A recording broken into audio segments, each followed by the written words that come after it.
నమస్తే సార్. నమస్తే అండి. సార్ మనం ఎప్పుడైనా దేవుడి దగ్గరికి వెళ్ళినప్పుడు లేదా ఇంట్లో భక్తి పూజ రూమ్‌లో ఉన్నప్పుడు మనం చాలా కోరికలు కోరుతాం. ఆ కోరికల కోసం మనం చాలా కానుకలు సమర్పిస్తాం. లేకపోతే ఇంకేదేదో చేస్తూ ఉంటాం. సో, యాక్చువల్‌గా ఇది కరెక్టా? లేకపోతే ఒక మనిషికి చేసే సేవ ఇది గొప్పదా? అంటే దేవుడికి కానుకలు సమర్పించి కోరికలు కోరడం మంచిదా? లేదా సాటి మనిషికి మనం మన వంతు హెల్ప్ చేయటం సేవ ఇది గొప్పదా? అంటే భక్తికి, సేవకి ఏంటి సార్ సంబంధం? అన్నీ ఉన్నాయండి మన దాంట్లో. యజ్ఞ, దాన, తప 3 ఉన్నాయి. ఓకే. మనకి దానము చేయాల్సి ఉంది. కొంతమందికి అవసరం ఉన్న వాళ్ళకి ఇవ్వాల్సింది ఉంది. ఓకే. కొంత చేయాల్సినది భగవంతుడి గుడి కోసమో లేకపోతే భగవంతుడి కార్యం కోసమో చేయాల్సింది కూడా చేయాలి. ధర్మ కార్యాలు చేయాలి, కానుకలు ఇవ్వాలి. ఎందుకు చెప్తున్నా అంటే ఒక గుడి బాగుంటే అండి ఆ చుట్టుపక్కల ప్రజలందరూ బాగుంటారు. ఇది ఎంత కాదనుకున్నా నిజం. Test it, no matter what. ఒక ఏరియాలో గుడి బాగుండి గుడి మంచిగా రన్ అవుతుంది విత్ ఆల్ ద యాక్టివిటీస్, గుడి రన్ అవుతుంది అంటే ఆ ప్లేస్ అంతా బాగుంటుంది. మీరు చూడండి, కావాలంటే ఒక నెక్స్ట్ మన గణపతి ఫెస్టివల్ వస్తుంది కదా, మీరు చూడండి నవరాత్రులు అందరూ కష్టాలు మర్చిపోయి ఫుల్ ఉంటారు, ఎంజాయ్ చేస్తుంటారు. ఒక గుడి బాగుంటే, ఒక వ్యవస్థ బాగుండి, గుడి వ్యవస్థ బాగుంటే ఆ చుట్టుపక్కల అంతా బాగుంటుందండి. మీరు అన్నట్టు పాజిటివ్ వైబ్స్ ఉంటాయి, అందరూ కలుస్తారు. There is a social development, there is a psychological development, there is a physical development. ఆ గుడి ద్వారా జరిగే ఎన్నో కార్యక్రమాలు ఎంతోమంది పేదలకు అన్నం పెడుతుంది, ఎంతోమంది నెగిటివ్ థాట్స్ని పోగొడుతుంది, ఎంతోమందికి ఒక చెప్పుకోవడానికి ఒక సోర్స్ అండి. ఇంట్లో మాట వినని వాళ్ళు దేవుడికి వచ్చి గుడిలో కూర్చొని భగవంతుడు చెప్పుకోవచ్చండి. ఎన్నో రకాలుగా గుడి హెల్ప్ చేస్తుంది. అలాంటి గుడికి కానుక వేయకపోతే అండ్ అక్కడ ఉండే పూజారి, పురోహితుడు, లేకపోతే అందులో పనిచేసే వ్యవస్థలో పనిచేసి అక్కడ తుడిచే వాళ్ళు, లేకపోతే అక్కడ కొబ్బరికాయలు పెట్టుకునే షాప్ వాళ్ళు బాగాలేకపోతే, ఆ గుడి ప్రాంగణంలో డెవలప్మెంట్ కాకపోతే నిజంగా మీరు చూడండి ఆ చుట్టుపక్కల అంతా కూడా దెర్ ఇస్ నథింగ్. అంత వ్యవస్థ నడుస్తుందండి. మన వాళ్ళు నేను ఎప్పుడు ఏం నమ్ముతా తెలుసా, మన ధర్మంలో ఏ ఒక్కటి కూడా ఫూలిష్గా పెట్టలేదని చాలా వెనకాల సైన్స్ ఉంటుంది. డబ్బు ఎక్స్చేంజ్ అవుతుంది అక్కడ, ఎన్నో కార్యక్రమాలు జరుగుతాయి. బాగా డబ్బున్న వాళ్ళు కొంత ప్రోగ్రామ్ చేయడానికి డబ్బులు ఇస్తారు. అక్కడ ఒక సామాజిక కార్యక్రమం నడుస్తుంది. కొన్నిసార్లు ప్రవచనాలు నడుస్తాయి, కొన్నిసార్లు మంచి విషయాలు నడుస్తాయి, కొన్నిసార్లు ఫ్రీ మెడికల్ క్యాంపులు నడుస్తాయి. ఎన్నో రకాలుగా అక్కడ ఏమీ లేదన్నంత ప్రసాదం దొరుకుతుంది. సో అన్ని రకాలుగాను సేవ చేసుకునే మార్గం, భగవంతుడి దగ్గర అయ్యే మార్గం, దాని తర్వాత వాళ్ళకు కూడా ఎవరికి వాళ్ళండి నా అనుకోకుండా తీసి అందులో కొంచెం ఇవ్వగలగడం. అక్కడ యజ్ఞాలు, యాగాలు జరిగే ప్లేస్ అయితే మరీ మంచిది.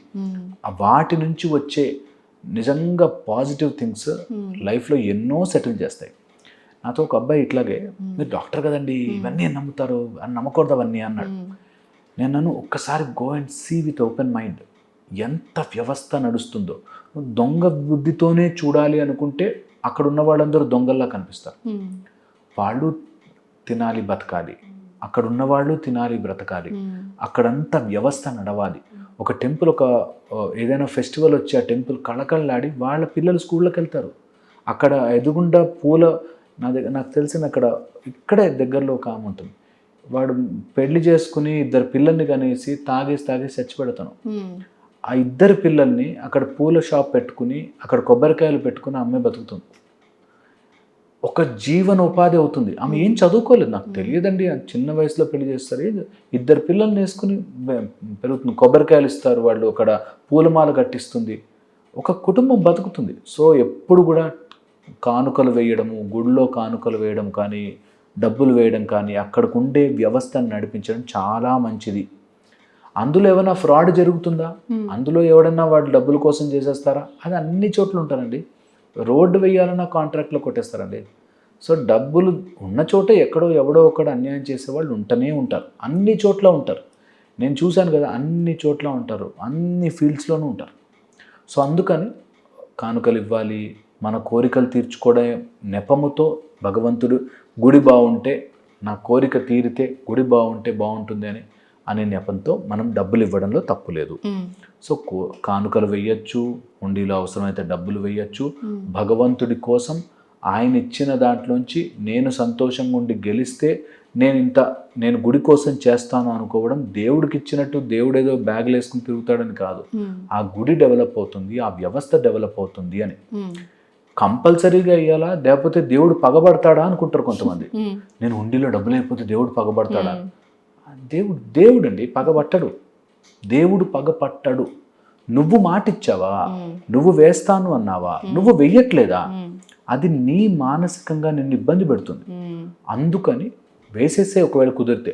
అంతేగాని నువ్వు మర్చిపోయి బై మిస్టేక్ వెయ్యలేకపోతే దేవుడు ఇడేయలే ఈయన ఎట్లాగా చెప్దాం అని అనుకోడు దేవుడు. దేవుడు అండి భగవంతుడు పనిష్ చేసి శాపాలు పెట్టి అట్లా ఉండదు. నువ్వు తెలిసి నీ దగ్గర డబ్బులు ఉన్నాయి, నువ్వు మొక్కు పెట్టుకున్నావు, నేను 1000 రూపాయలు వేస్తానని, అయినా కూడా వేయకుండా పోస్ట్పోన్ చేస్తూ నెగ్లిజెన్స్ ఉంటే నీ నెగ్లిజెన్స్కి కావాల్సిన రిజల్ట్ వస్తుంది. మనకి ఇది నిజం, సత్యం. నువ్విచ్చిన మాటని సత్యవాక్ పరిపాలన చెయ్యకపోతే భగవంతుడికి చాలా చాలా దూరం అయిపోతాం. ఓకే, ఇది చాలా చాలా ఇంపార్టెంట్. అంతేగాని దేవుడు పగబెట్టుకుని ఇది ఇయ్యలే వీని పని చెప్తా అని రాసుకుని బుక్లో రాసుకుని చెయ్యడు. అలాంటివన్నీ తప్పు. ఓకే, ఇది చాలా చాలా ఇంపార్టెంట్. ఇంకొక మాట చెప్తానండి. ఒకవేళ మనం కానుకలు కానీ లేకపోతే అవి ఏమైనా కోరికలు తీర్చుకోవడానికి చేస్తున్నప్పుడు ఎంత నాన్ స్పెసిఫిక్గా ఉంటే అంత మంచిది. అంటే నేను ఈ కోరిక తీరినందుకు కాను నేను భగవంతుడికి ఇంత ఇస్తాను, ఇంత ఇస్తే అది తీర్చాలి అనేటట్టు బిజినెస్ డీల్లా కాకుండా నాకు చేతనైనంత చేస్తాను, సహాయం చెయ్యి భగవంతుడా అని నా వల్ల ఇతరులు బాగుపడతారంటే చేయొచ్చు. మీరు అడిగిన దాంట్లో అదర్ పార్ట్ వేర్ అదే అవసరము, అదే డబ్బు గుడిలో వెయ్యాలా, అవసరం ఉన్నవాడికి వెయ్యాలా, అది నిజంగా అవసరం ఉన్నవాడికి చెందేటట్టు అయితే ఇవ్వండి. ఓకే, ఇది చాలా మందికి అర్థం కాదు. ఇక్కడ ఇది అదర్ డైవర్షన్ వస్తుంది. ట్యాక్స్ ఎగ్జెంప్షన్ కోసం ఇవ్వడాలు, ఓకే, ట్యాక్సులు కట్ చేసుకోవడం కోసం ఇవ్వడాలు, వాడికి అవసరం లేకపోయినా ఎలాగైనా నేను ఆ రూపంలో ఇవ్వాలి, వాడు నన్ను గొప్ప అనుకుంటాడు అని ఫోటోలు దిగడం కోసం, ఏదో ఫోటోలు దిగి పెట్టడం కోసం, వాటి కోసం చేయకూడదు. ఎప్పుడు కూడా చేయకూడదు. ఫోటో ప్రాసెస్లో ఏదైనా ఫోటో కావాలి, దిగారు, అది వేరే. బట్ ఫోటో కోసమే కొంతమంది ఇచ్చి నేను ఇంత ఇచ్చానని చూపించుకోవడం, అది ఎక్కడో లోపల మనకు తెలిసిపోతుంది దిస్ ఇస్ నాట్ రైట్ అని చెప్పి. ఇది చాలా చాలా ఇంపార్టెంట్. అందుకని ఎప్పుడైనా గుడిలో కానుకలు వేయడము, గుడికి ఏదైనా చేయడము తప్పు కాదు. చెయ్యండి హాయిగా. నేను చేశాను అని గొప్ప కోసం కాదు. అరే మనం తెచ్చుకునేది భగవంతుడే అని ఇచ్చేస్తే అయిపోయా. దానివల్ల ఒక 100 మంది బతుకుతారు అంటే మరీ మంచిది. గుడి వ్యవస్థ బాగుంటే అండి, నేను చెప్తున్నాను, టెంపుల్ బాగుంటే, మందిరము బాగుంటే, చిన్న మందిరమైనా, ఇంకా నేను గట్టిగా చెప్తాను, ఈ మాట వినండి. మీరు చూడండి, ఎప్పుడైనా చిన్న చిన్న టెంపుల్స్ ఉంటాయి, రోడ్డుకి కొంచెం కార్నర్స్లో మధ్యలో ఉంటాయి, ముస్సలు వాళ్ళు మెయింటైన్ చేస్తుంటారు, ఓల్డ్ లేడీస్ వాళ్ళు అక్కడికి. అలాంటి వాళ్ళకి ఇవ్వాలండి. అలాంటి వాళ్ళకి ఎంతో కొంత సహాయం చేయాలి. ఒక చిన్న రాయి ఉన్నా దాన్ని ఎంతో పవిత్రంగా వాళ్ళు పసుపు రాసి నీట్గా చేసి చూసుకుంటారు. అలాంటి వాటికి కంపల్సరీగా మనం సహాయం చేయాలి.